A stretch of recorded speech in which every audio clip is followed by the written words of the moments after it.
नमस्कार दोस्तों, हमारी आज की कहानी है पछतावा। दिल्ली की कड़ाके की ठंड में विमला जी सुबह की चाय और नाश्ता निपटाकर बेड पर लेटी ही थी कि उनकी नज़र सामने दीवार पर टंगी उनके पति योगेश जी की तस्वीर पर पड़ी तो दिल में एक दर्द उठा। विमला जी की आंखों से आंसू बहने लगे। सोचने लगी, आज पूरे 3 साल हो गए हैं आपको यूं मुझे अकेला छोड़कर गए। लगता है मानो कल की ही बात हो जब हम दोनों एक दूसरे के साथ अपना सुख दुख साझा किया करते थे, हंसी ठिठोली करते थे। दोनों मिलकर सोचते थे कि बच्चे आत्मनिर्भर हो जाएं तो हम बंधन से मुक्त हो जाएंगे। जो ख्वाहिशें हम जिम्मेदारियों के बोझ तले पूरी न कर सके तब दोनों मिलकर पूरी कर लेंगे। लेकिन कौन जानता था कि जिंदगी आगे क्या रंग दिखाने वाली है। आपके जाने के बाद सब खाली खाली सा लगता है। जीवन का एक एक पल बड़ी मुश्किल से कटता है। हाड़ कंपाती ठंड में बिस्तर पर विमला जी अपने अतीत में खो गई। विमला जी ने अपनी 12वीं की परीक्षा पूरी की ही थी कि अम्मा बाबूजी ने योगेश जी के साथ उनका रिश्ता तय कर दिया था।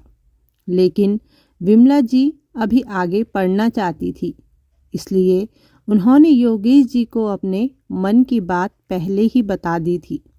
उनके आगे पढ़ाई जारी रखने की बात को स्वीकृति देते हुए योगेश जी विमला जी को शादी करके घर ले आए। योगेश जी के माता पिता गांव में रहते थे और योगेश जी दिल्ली में प्राइवेट जॉब करते थे। योगेश जी का हाथ थामे विमला जी गांव से दिल्ली आ गई। यहाँ अपना छोटा सा संसार उन्होंने बसा लिया था। यहाँ पर ग्रेजुएशन के लिए विमला जी ने फॉर्म भर दिया और अपनी गृहस्थी के साथ साथ उन्होंने अपनी पढ़ाई पूरी की। शादी के 2 साल बाद भगवान ने 2 जुड़वा बच्चे आदित्य और पूनम को उनकी झोली में डाल दिया था। दोनों ने अपने बच्चों की परवरिश में कोई कमी नहीं रखी। योगेश जी के सहयोग से उन्होंने बच्चों के साथ रहकर अपनी एमए की पढ़ाई पूरी की। अपनी छोटी सी नौकरी में योगेश जी ने दिल्ली जैसी जगह पर खुद का मकान भी खड़ा कर दिया था। पूनम शादी करके अपने पति के साथ विदेश चली गई और आदित्य भी उच्च शिक्षा पाने के बाद नौकरी के लिए विदेश चला गया। सब कुछ ठीक ही तो चल रहा था। विमला जी और योगेश जी दोनों एक दूसरे के लिए काफ़ी थे। दोनों एक दूसरे का अच्छे से ख्याल रख रहे थे। सब कुछ अच्छे से चल रहा था। लेकिन कुछ वर्ष पूर्व योगेश जी के अचानक निधन से वो पूरी तरह टूट गईं। अपने पिता के अंतिम सफ़र को पूरा कर आदित्य वापस विदेश लौट गया और वहीं रहकर उसने शादी कर ली। आदित्य तो वहीं रच बस गया। शुरू में तो आदित्य उन्हें कभी कभार फ़ोन कर लिया करता, लेकिन अब तो कई महीने बीत जाते थे। लेकिन विमला जी की आदित्य से बात ही नहीं हो पाती थी। इस बड़े से शहर में विमला जी एकदम अकेली हो चुकी थी। बस ऊपर के मंजिले में किराएदार थे, उससे जो किराया आता उसी से अपना जीवन काट रही थी। अगली सुबह जब सैर करके विमला जी घर लौटी तो अचानक फ़ोन की घंटी बजी। उन्होंने फ़ोन उठाया तो दूसरी ओर से आवाज़ आई, हेलो माँ, मैं आदित्य बोल रहा हूँ। हाँ बेटा, बोलो कैसे हो, बच्चे कैसे हैं, बहू कैसी है। एक ही सांस में विमला जी ने कई प्रश्न कर डाले। माँ, हम सब ठीक हैं, आपकी तबीयत कैसी है। अब तबीयत का क्या है, इस उम्र में कुछ न कुछ तो लगा ही रहता है। बस अब तो जिंदगी बोझिल सी लगती है उसे। ऐसे तैसे काट रही हूँ। क्या बात है बेटा, आज बहुत दिनों बाद मेरी याद आई। क्या बताऊँ माँ, जिंदगी इतनी व्यस्त हो गई है कि कुछ करने के लिए समय ही नहीं मिल पाता। बहुत दिनों से सोच रहा था कि आपको फ़ोन करूं, परंतु किसी न किसी काम में व्यस्त हो जाता था। ये बात तो तुमने सच कही बेटा। जैसे जैसे जिम्मेदारियां बढ़ती हैं तो व्यस्तता और भी ज़्यादा बढ़ जाती हैं। माँ, मैं आपसे एक बात कहना चाहता हूँ। कहीं आप बुरा तो नहीं मानेंगे? कहो ना बेटा, बुरा मानने वाली क्या बात है? माँ, मैं सोच रहा था कि आप वहाँ भारत में बिल्कुल अकेली हैं। अब आपकी तबीयत भी ठीक नहीं रहती और हम लोगों का तो आपको पता ही है कि हमारा कभी कभार ही भारत आना हो पाता है। इसलिए यदि आपको ठीक लगे तो आप हमारे साथ कनाडा आ जाइए। यहाँ आपके दोनों पोता पोती भी आपका साथ पाकर खुश हो जाएंगे और आपका समय भी सुखपूर्वक कट जाएगा। यहाँ मुझे आपकी चिंता सताती रहती है। यदि आप यहाँ आ जाएंगी तो हम लोग भी आपकी ओर से निश्चिंत हो पाएंगे। विमला जी को बहुत अच्छा लगा। वे सोचने लगी, मैं तो यूं ही बेटे को गलत सोच रही थी। इतनी परवाह करता है वो अपनी माँ की। अब योगेश जी होते तो शायद मैं कभी कनाडा जाने के लिए ना मानती, लेकिन अब तो अकेले रहते हुए ऐसा लगता है कि कहीं ऐसा न हो कि किसी दिन अचानक मेरी आंख बंद हो जाए और मेरा बेटा मेरी अर्थी को कंधा देने भी ना पहुंच पाए। यह सोचते हुए विमला जी ने अपने बेटे को अपनी सहमति दे दी। फिर आदित्य बोला, माँ, अब आप यहाँ हमारे पास आ जाएंगी तो वहाँ के मकान की अब कोई ज़रूरत नहीं है, इसलिए उस मकान को बेचने के लिए लगा दीजिए। मकान को बेचने की बात सुनकर विमला जी कुछ हैरान हो गई, क्योंकि इस मकान के साथ उनके पति की मीठी यादें जुड़ी हुई थीं। परंतु बेटे की बात भी सही है कि अब इस मकान में वापस कौन आएगा। यह सोचकर उन्होंने मकान बेचने के लिए हाँ कर दी और अगले दिन ही न्यूज़पेपर में मकान बेचने के लिए विज्ञापन दे दिया। कुछ ही दिनों में मकान का सौदा हो गया। करीब 1 महीने बाद आदित्य भारत आया। आदित्य ने मकान के पैसों का लेन देन संभाल लिया और विमला जी ने जो रकम बैंक में रखी हुई थी उसका भी ड्राफ्ट बनवाकर कैश करवा लिया। और सारी संपत्ति बेचने के बाद अब वे लोग कनाडा जाने के लिए बिल्कुल तैयार थे। अगले दिन सुबह उन्हें निकलना था। जिस मकान को उनके पति ने इतने शौक से बनवाया था, अपना जरूरी सामान और योगेश जी की तस्वीर को लेकर विमला जी बोझिल कदमों से घर से बाहर आ गई।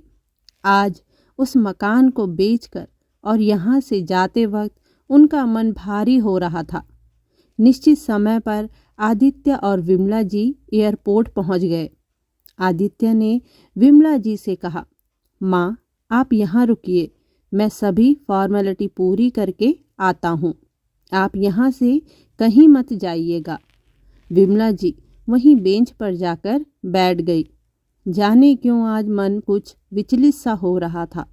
विमला जी को याद आ रहा था जब वे लोग किराए के मकान में रहा करते थे। विमला, हम किराए के मकान में ही ठीक हैं। बच्चे जब बड़े हो जाएंगे तो जहाँ वो रहेंगे हम भी वहीं रह लेंगे। योगेश जी ने बुझे हुए मन से विमला जी से कहा था। नहीं जी, कैसी बातें करते हो आप। छोटा ही सही, लेकिन खुद का मकान जरूरी है जी। आगे आदित्य के लिए भी तो हमें जोड़ना है और फिर बुढ़ापे में कहाँ कहाँ किराए के मकान में फिरते रहेंगे। विमला जी योगेश जी की स्थिति को जानती थी, इसलिए अपने गहने गिरवी रख उन्होंने गोल्ड लोन लेकर कुछ पैसों की मदद योगेश जी की और साथ में छोटे बच्चों को ट्यूशन भी देने लगी। ऐसे तैसे करके एक छोटा सा घर शहर में बना लिया था, जिसे बड़े प्यार से विमला जी ने सजाया। पूरे मन से घर की सजावट करती थीं। लेकिन धीरे धीरे योगेश जी की तबीयत ठीक नहीं रहने लगी और एक दिन वो विमला जी को अकेले छोड़ इस दुनिया से चले गए। अचानक विमला जी का ध्यान भंग हुआ। उन्हें लगा कि काफ़ी देर हो चुकी है। आदित्य अभी तक चेकिंग करके आया नहीं था। विमला जी ने कनाडा जाने वाली फ़्लाइट के काउंटर पर जाकर पूछा, मैडम, मेरा नाम विमला देवी है। मेरे बेटे का नाम आदित्य कुमार है। हमें कनाडा जाने वाली फ़्लाइट पकड़नी है। मेरा बेटा चेकिंग करने के लिए आया था, पर वह मुझे कहीं नज़र नहीं आ रहा। विमला जी की बात सुनकर काउंटर पर कार्यरत एक महिला ने यात्रियों की लिस्ट देखकर बताया, जी हाँ, आदित्य कुमार नाम का एक यात्री यहाँ आया था, लेकिन आपका नाम लिस्ट में नहीं दिख रहा है और कनाडा जाने वाली फ़्लाइट को निकले करीब आधा घंटा हो चुका है। महिला की बात सुनकर विमला जी की हैरानी का कोई ठिकाना ना रहा। उनका मन आशंकाओं से घिर उठा। परंतु मैडम, मुझे भी कनाडा जाना था। मुझे लिए बिना फ़्लाइट कैसे निकल गई? आंटी जी, जितने भी यात्री उस फ़्लाइट में जाने वाले थे, सभी चले गए हैं। कोई भी यात्री छूटा नहीं है। अगर कोई यात्री समय पर नहीं पहुंचता है तो हमारी ओर से घोषणा की जाती है। तो क्या मेरा बेटा मुझे छोड़कर कनाडा चला गया? इसका मतलब उसने मेरा टिकट लिया ही नहीं था। ऐसे कैसे कर सकता है आदित्य? विमला जी की आवाज़ कंपाने लगी थी। ये कैसी जालसाजी करी मेरे बेटे ने मेरे साथ? विमला जी के पैरों तले ज़मीन खिसक गई। अपना सर पकड़कर धम से वह वहीं बेंच पर बैठ गई। सोचने लगी, जिस बेटे के लिए अपना सब कुछ दांव पे लगा दिया, उसी ने इतना बड़ा धोखा दे दिया।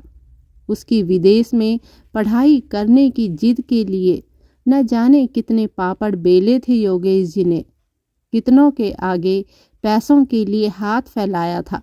इस बात को लेकर अपने छोटे भाई समान दोस्त माधव से भी उनकी लड़ाई हो गई थी, क्योंकि उनका कहना था कि जब सामर्थ्य नहीं है तो विदेश क्यों भेज रहे हो? क्या अपने देश में पढ़ाई नहीं होती?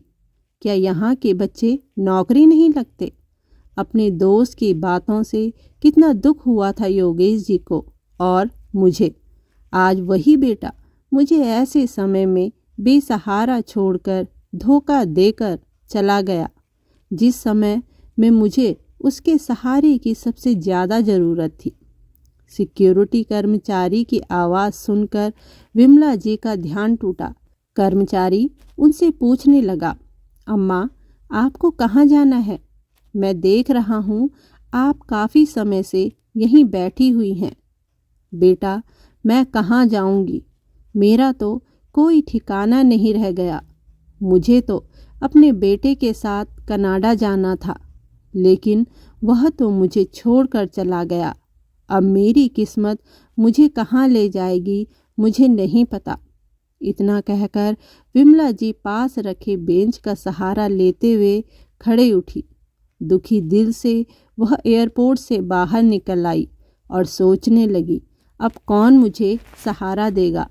आदित्य ने तो घर भी न रखा और न पैसे। इस मुसीबत की घड़ी में कहाँ जाऊं? जिस बेटे को मैंने अपने बुढ़ापे का सहारा समझा, मेरे उसी बेटे ने मेरा यह हाल कर दिया। रह रहकर अपनी साड़ी के पल्लू से अपनी भीग चुकी आँखों को साफ करती विमला जी सड़कों पर चली जा रही थी। बेटे की इस हरकत से विमला जी पूरी तरह टूट चुकी थी कि तभी वो किसी कार से टकरा जाती हैं और बेहोश हो जाती हैं। जब आँख खुलती हैं तो वो अपने आप को सुंदर सजे धजे घर के बिस्तर पर पाती है। सामने देखती हैं कि करीब 27-28 साल का युवक अपनी पत्नी के साथ खड़ा था। उनको देखकर विमला जी उठने को होती हैं, क्योंकि वो उन दोनों को जानती नहीं थी।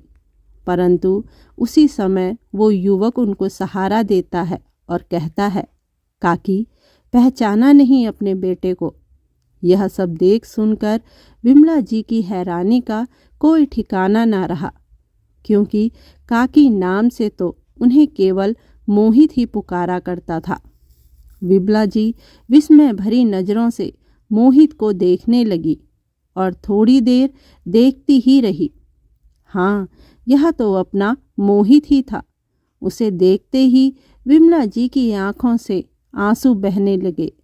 उसके सर पर हाथ फेरते हुए बोली, कितना बड़ा हो गया है रे तू। 18-20 साल का था जब तुझे आखिरी बार देखा था। दरअसल मोहित एक बिन माँ बाप का लड़का था। चाचा चाची के साथ रहता था। सुबह सब काम करता, तब जाकर स्कूल जाता था। धीरे धीरे चाचा चाची ने उसका स्कूल छुड़वा दिया था। तब विमला जी ने उसका प्राइवेट फॉर्म भरवाकर उसको घर में खुद ट्यूशन दिया था। ऐसे करके उसने अपनी 12वीं पूरी की थी। पढ़ने में होशियार मोहित ने 12वीं करने के बाद जॉब के साथ साथ अपनी ग्रेजुएशन भी पूरी की थी। मेहनती मोहित नौकरी के लिए दूसरे शहर चला गया था। आज मोहित को इतने सालों बाद अपने सामने देखकर विमला जी की खुशी का ठिकाना ना रहा। विमला जी ने भरी आंखों से उसे गले लगा लिया और बड़े प्यार से उसका माथा चूमा। उनकी आंखों से तो जैसे गंगा जमुना बह रही थी। तभी मोहित की पत्नी ने भी विमला जी के पांव छुए और उनके गले लग गई। ये आपकी बहू है काकी, मोहित ने कहा। तो विमला जी ने उन्हें ढेरों आशीर्वाद दिए। काकी, आपको इस हालत में देख मैं अंदाज़ा लगा सकता हूँ कि आपके साथ क्या हुआ होगा। सच कहूँ तो नियति भी कितना अजीब खेल खेलती है। जिन लोगों की माँ होती है उन लोगों को माँ की कदर नहीं होती, और यहाँ मैं अनाथ माँ के प्यार को तरस रहा हूँ। कहते कहते मोहित की आवाज़ रुआंसी हो गई।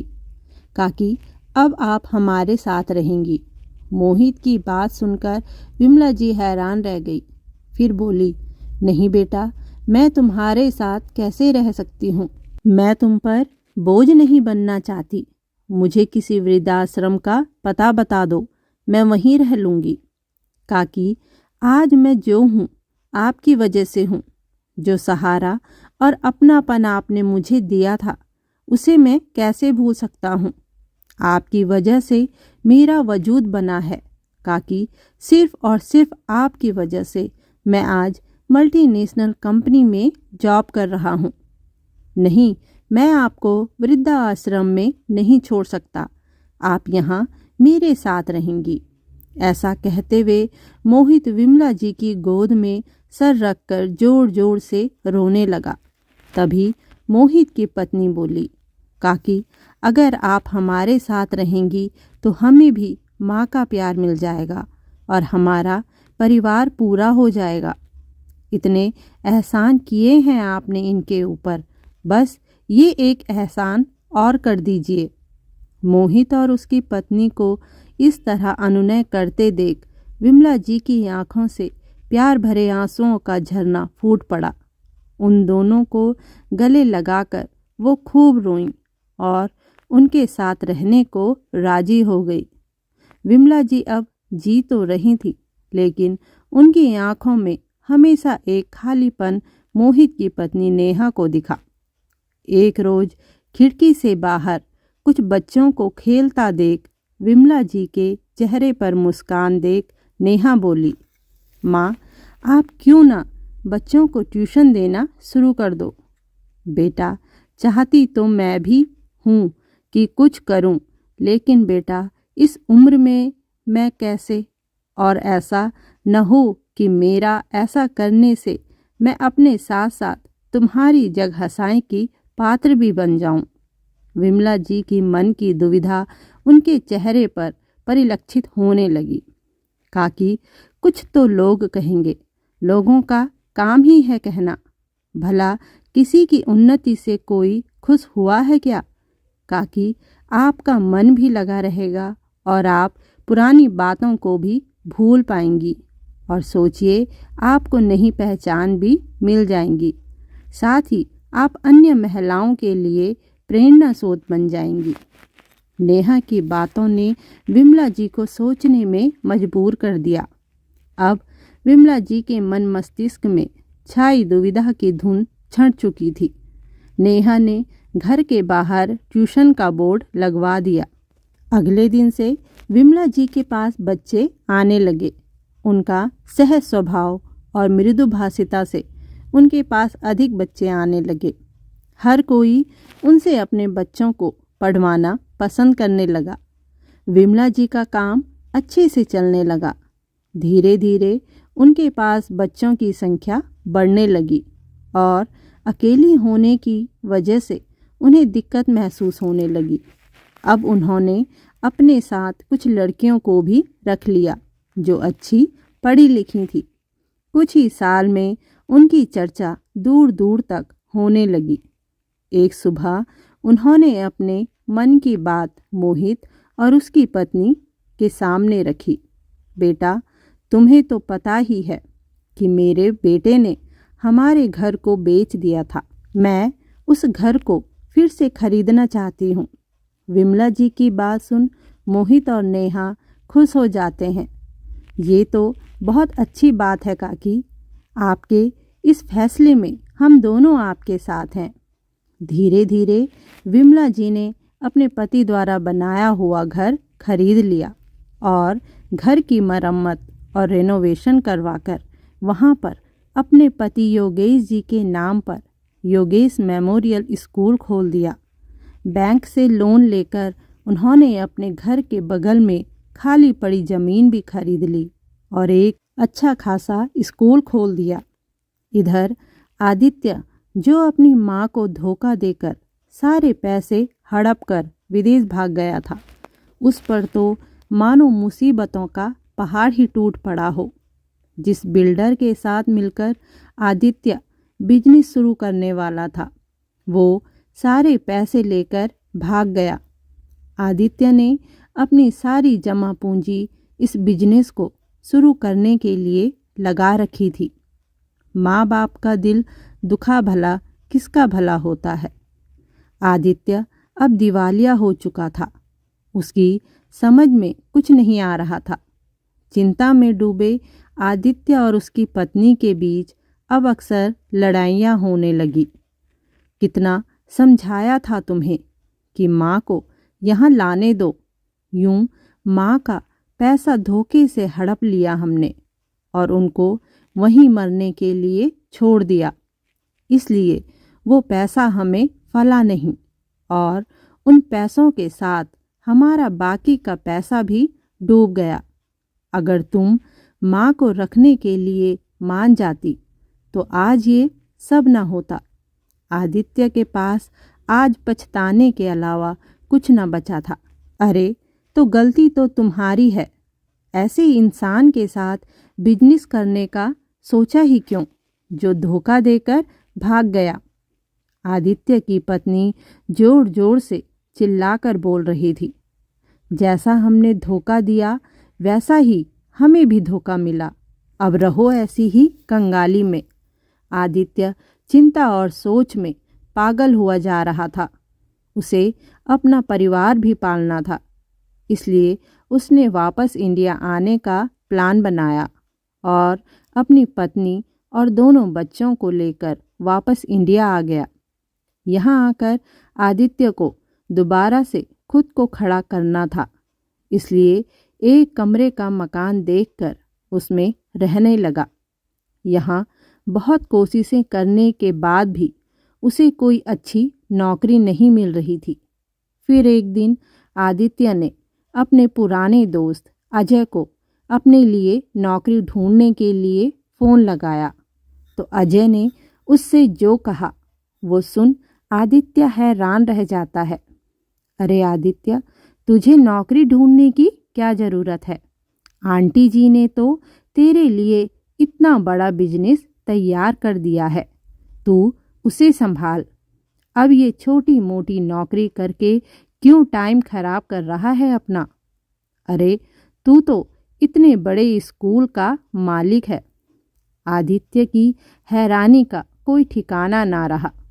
ये बात वहाँ पर खड़ी आदित्य की पत्नी भी सुन रही थी, जिसकी आंखों में अब अलग ही चमक थी। देखो आदित्य, अब तुम्हें परेशान होने की ज़रूरत नहीं है। देखो, भगवान ने हमारे हाथ खजाने की चाबी रख दी है। हम दोनों कल ही माँ जी से मिलने चलते हैं।